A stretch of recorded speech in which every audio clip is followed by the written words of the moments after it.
আসসালামু আলাইকুম রহমতুল্লাহি ওবরকাতুহু। সম্মানিত দর্শক, 2025 সনের সেপ্টেম্বর মাস চলছে। আর এই সেপ্টেম্বর মাসকে বহুদিন পর ব্ল্যাক সেপ্টেম্বর হিসাবে অনেক আখ্যায়িত করছে।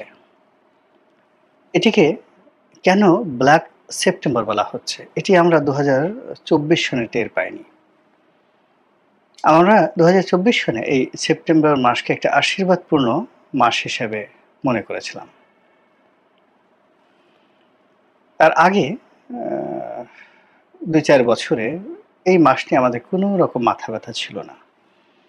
আমরা সাধারণত আতঙ্ক অনুভব করতাম শেখ হাসিনার জামানাতে আগস্ট মাসকে কেন্দ্র করে, এবং প্রকৃতির অমোঘ নিয়মে আমাদের সেই আশঙ্কা, সেই আওয়ামী লীগের যে পতন, সেই পতনের মাধ্যমে প্রমাণিত হয়েছে। প্রকৃতির কতগুলো অদ্ভুত লীলা খেলা থাকে। সেই অদ্ভুত লীলা খেলাগুলো হলো যে প্রকৃতি যা কিছু ঘটাতে চায় তা আকাশ দ্বারা প্রকৃতি জানান দেয়, বাতাস দ্বারা জানান দেয়, সমুদ্র স্রোত, নদীর স্রোত, খাল বিলের পানির মাধ্যমে প্রকৃতি মানে মহান আল্লাহ রাব্বুল আলামিন তার বান্দাদেরকে সতর্ক করে, সুসংবাদ অথবা দুঃসংবাদ। আল্লাহ সতর্ক করে মেঘমালা দিয়ে, বৃষ্টি দিয়ে, কখনো অতিবৃষ্টি, কখনো অনাবৃষ্টি, কখনো সুষম বৃষ্টি। তারপর ডালপালা, গাছপালা, লতাগুল্ম, হর্মরাজি, বৃক্ষরাজি, সকল কিছুর মধ্যে আল্লাহ রাব্বুল আলামিন তার যে ইচ্ছা, সেই ইচ্ছাকে ফুটিয়ে তোলেন। যেমন ধরুন, একটা বছর অনেক চমৎকার বাড়ি নির্মাণ হচ্ছে, একটার পর একটা মানুষ সে বছর খুব বাড়ি নির্মাণ হচ্ছে। একটা বছর দেখা গেল খুব বিয়ে শাদী হচ্ছে, আনন্দ ফুর্তি ধুম ধারাক্কা হচ্ছে, গান বাজনা চারিদিকে হচ্ছে।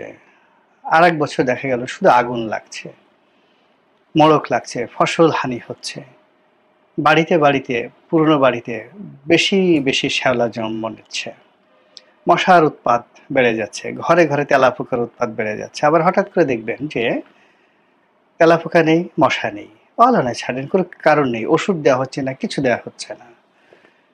হঠাৎ লক্ষ্য করবেন যে গভীর রাতে কুকুরগুলো ঘেউ ঘেউ করছে, কাকগুলো ডাকছে, কাকা করে ডাকছে। আবার দেখবেন যে প্রকৃতির সেই এই প্রাণীগুলো নীরব নিস্তব্ধ হয়ে যাচ্ছে।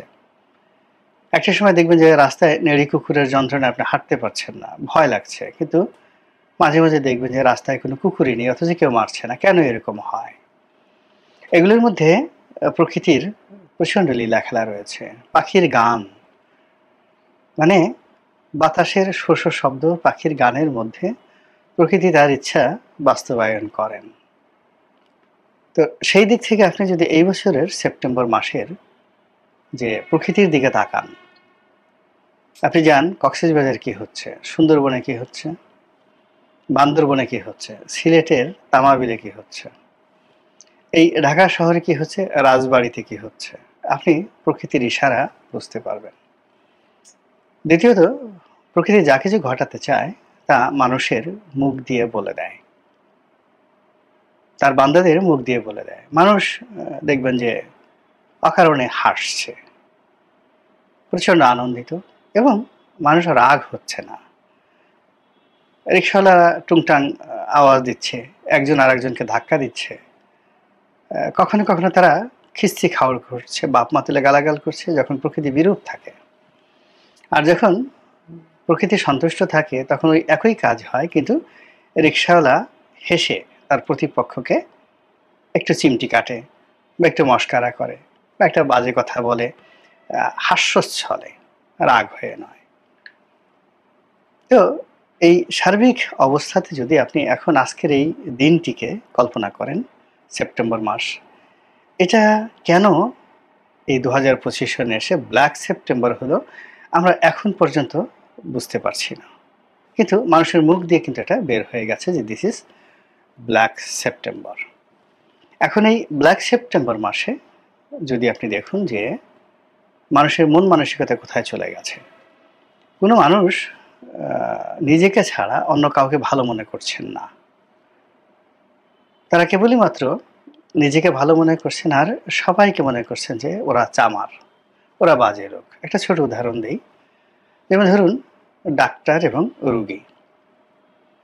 তো রুগী ডাক্তারের কাছে যাচ্ছে, সঙ্গত কারণে তার একটা শ্রদ্ধা থাকবে, ডাক্তারবাবু আমাকে ভালোভাবে দেখবেন, আমার রোগ নিরাময় করবেন।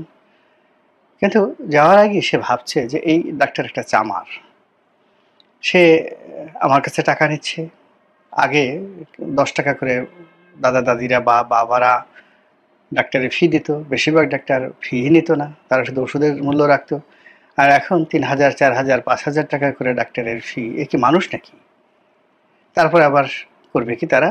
এই এক গাদা, সেই দরিদ্র মানুষ হোক আর ধনী হোক, এটা কোনো বিষয় না, এক গাদা চিকিৎসার জন্য তারা পরীক্ষা নিরীক্ষা দেবে এবং সেখান থেকে তারা 40%, 50%, কোনো কোনো জায়গাতে 60% তারা সেই কমিশন খাবে। এখন একজন রুগী, তার কাছ থেকে সে 3000 টাকা ফি নিল, তারপরে তাকে টেস্ট দিল যে যাও অমুক অমুক প্রতিষ্ঠানে গিয়ে টেস্ট করে নিয়ে আসো। সেখানে আরও 20,000 টাকা সে টেস্ট বাবদ তাকে দেওয়া হলো এবং সেখান থেকে সে 12,000 টাকা পেলো বা 10,000 টাকা পেলো, 50% কমিশন। মানে এই যে একটা চক্র, সেই চক্রের মধ্যে অনেক ভালো ভালো ডাক্তার জড়িত নয়, কিন্তু মানুষ যখনই কোনো ডাক্তারের কাছে যাচ্ছে তখন তার মনের মধ্যেই সন্দেহটা তৈরি হচ্ছে। ডাক্তারবাবু চিন্তা করছে যে আমি যতই সেবা দিই না কেন, এদের মধ্যে কোনো কৃতজ্ঞতা বোধ নেই, এরা আমাকে চিনবে না। পান থেকে চুন খসলে তার যারা আত্মীয় স্বজন রয়েছে তারা খুবই রাগ হয়ে আসবে, হাসপাতাল ভাঙচুর করবে, আমাকেও মারধর করবে। কাজেই এদের প্রতি দয়ামায়া দেখানোর কোনো মানে হয় না। তো এভাবে চিন্তা করুন যে ঘটনাগুলো কিভাবে ঘটছে। রাস্তাঘাটে যে সকল মারামারি হচ্ছে, কাটাকাটি হচ্ছে, সব কিছুর মধ্যে আপনি দেখবেন যে সব মানুষগুলো অধৈর্য হয়ে পড়েছে, এবং বিশেষ করে গরিব মানুষগুলো।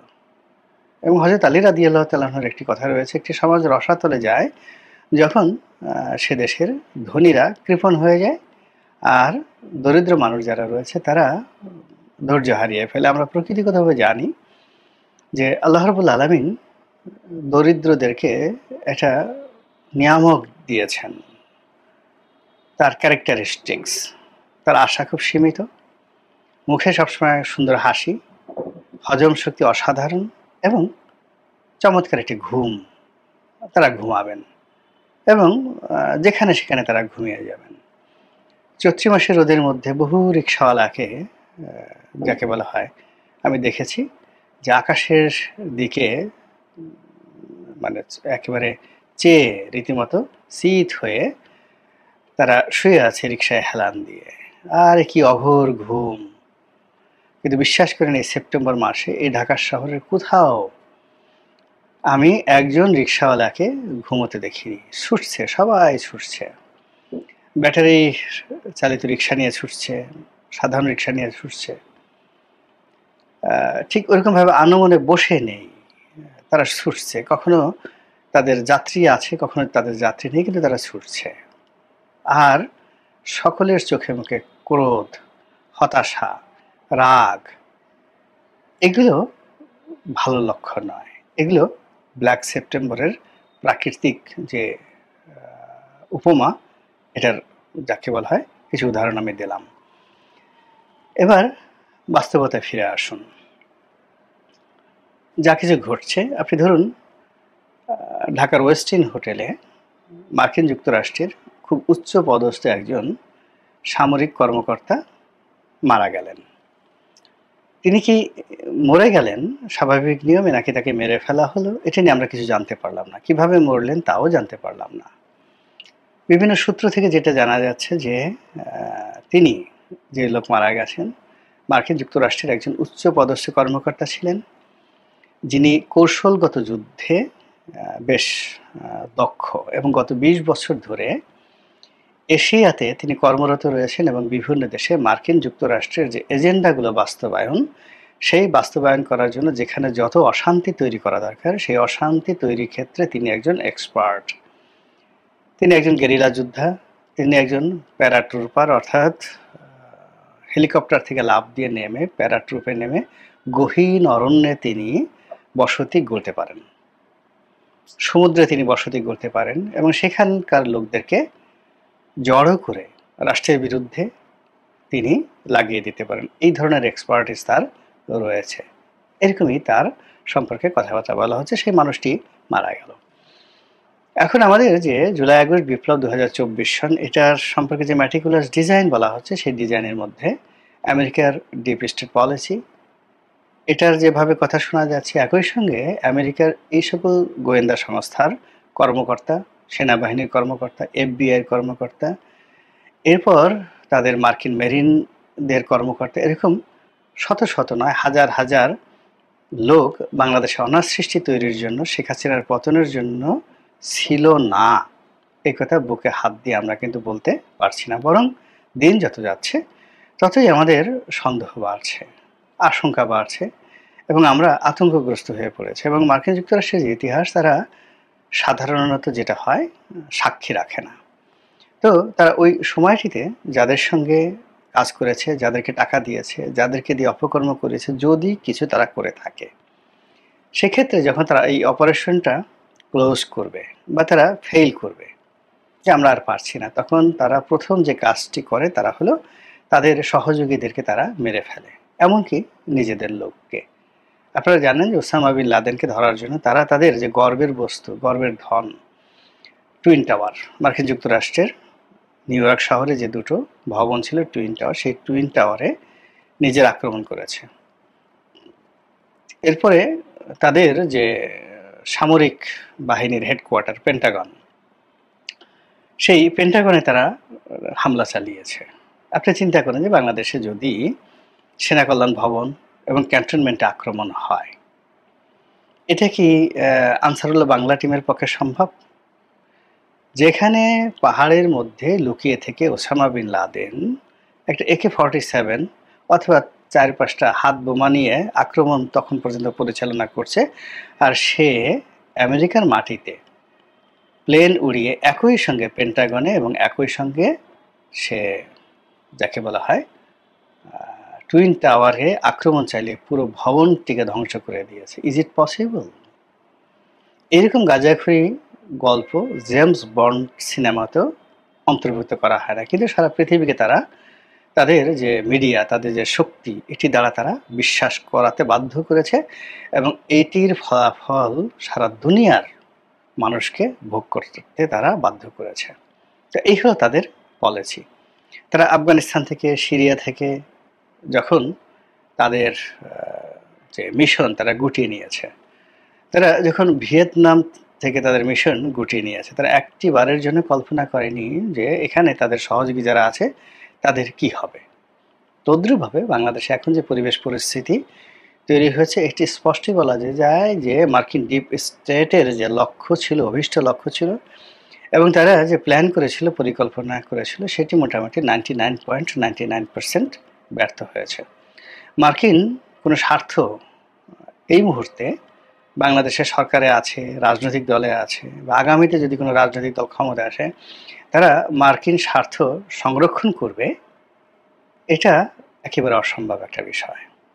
ফলে কি হলো, তারা তাদের স্টেশনগুলোকে ক্লোজ করতে যাচ্ছে, এবং স্টেশনগুলো যদি তারা এইভাবে সরাসরি ক্লোজ করে, যেটা জো বাইডেন জমানার শেষ দিকে এবং শেখ হাসিনার জমানার যাকে বলা হয় শেষ 3 বছরে তারা বলেছিল একবার যে আমরা এখন আর বাংলাদেশকে ভারতের চোখ দিয়ে দেখব না, নিজেদের চোখ দিয়ে দেখব। তো সেই নিজেদের চোখ দিয়ে দেখতে গিয়ে গত 3 বছর, মানে এখন যদি ধরি 1 বছর আর আগের 3 বছর, টোটাল 4 বছরে তাদের যে বিনিয়োগ, সেই বিনিয়োগের একটা ইন্ডিকেশন ডোনাল্ড ট্রাম্প কিন্তু দিয়েছেন। এবং তারা এই বাংলাদেশে যে সকল লোকদেরকে তৈরি করেছিলেন দালাল হিসাবে, ঘন ঘন যারা মার্কিন দূতাবাসে যেতেন, তারপরে আমেরিকান রাষ্ট্রদূতদেরকে নিয়ে যারা যে সকল অনুষ্ঠান করতেন, সভা করতেন, সেমিনার করতেন, তারা কেউ আর মার্কিন দূতাবাসে দাওয়াত পাচ্ছেন না, তাদেরকে ডাকা হচ্ছে না, তাদেরকে কোনো টাকা পয়সা কিচ্ছু দেওয়া হচ্ছে না।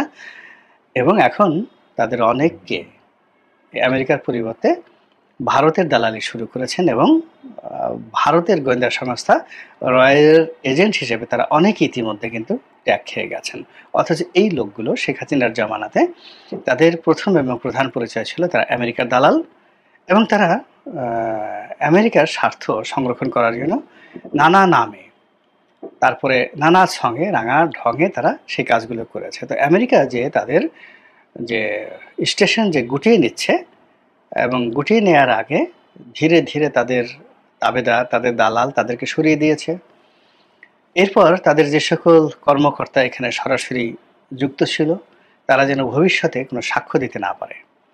এবং এটা মার্কিন যুক্তরাষ্ট্রের একটা বিরাট, যাকে বলা হয় ট্র্যাজেডি, সামরিক বাহিনীর জন্য ট্র্যাজেডি, যে মার্কিন যুক্তরাষ্ট্র একটা নির্দিষ্ট সময়ের পর তার যত গোপন যে ডকুমেন্টগুলো রয়েছে সেগুলো তারা সরকারি নিয়ম অনুযায়ী উন্মুক্ত করে দেয়।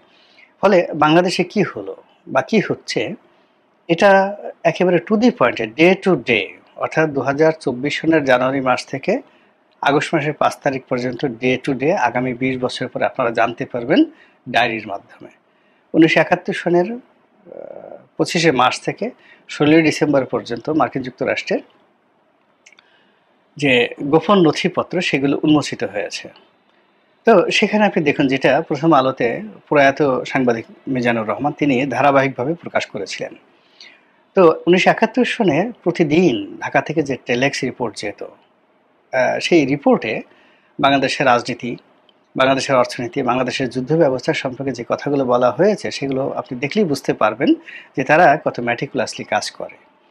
তো সেই কাজের সাক্ষ্য তারা কিন্তু রাখেননি ওই সময়টিতে। তদ্রুপ এখন যা কিছু ঘটেছে সেই সাক্ষ্য তারা রাখেননি। ফলে কি হলো, তারা যদি তাদের নিজেদের তাবেদার, নিজেদের এমপ্লয়ি, নিজেদের লোকদেরকে এইভাবে দুনিয়া থেকে হেফাজত, তারা আল্লাহর হেফাজতে পাঠিয়ে দিতে পারেন, তাহলে যে সমস্ত লোক ডলার পেয়েছেন, পাউন্ড পেয়েছেন, আরো অনেক কিছু, বুঝতে পারেন তাদের জন্য ব্ল্যাক সেপ্টেম্বর কত বড় আজরাইল হয়ে আসছে। এবং তারই যে নমুনা আমরা এই সমাজে দেখতে পাচ্ছি, যার কারণে পুরো সমাজ, পুরো রাষ্ট্রযন্ত্র, পুরো জনপদ কেমন যেন বিশ্রী হয়ে গেছে। মহান আল্লাহ আমাদের সবাইকে হেদায়েত দান করুন এবং হেফাজত করুন। আসসালামু আলাইকুম ওয়া রাহমাতুল্লাহি ওয়া বারাকাতুহু।